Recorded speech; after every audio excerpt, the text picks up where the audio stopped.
E o carro de Paula... Você foi? Jaguariúna. E o carro de Paula... Você tá gravando.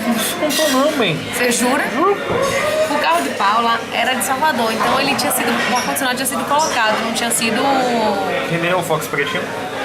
não tinha aquecedor, só tinha ar-condicionado. Que nem o Fox Pretinho? Pois é.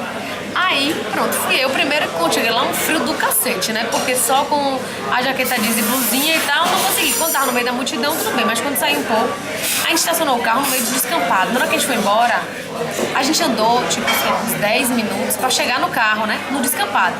Eu tava batendo frio, de passar mal, batendo queijo.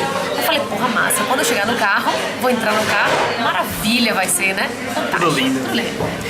Aí tô eu. Pronto, quando ela abriu o carro, que eu sentei, você não tem noção não, o banco, ele não tava gelado não, não, banco normal, mas tava muito gelado, muito gelado. Aí eu comecei a passar, tô passando mal. Ela começou a ligar o carro, ela ligou o carro e começou a andar.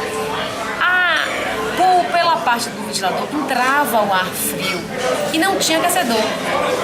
Comecei a passar mal. Gente, eu tô passando mal. E não chegava o hotel da gente, porque era longe do lugar onde ficou.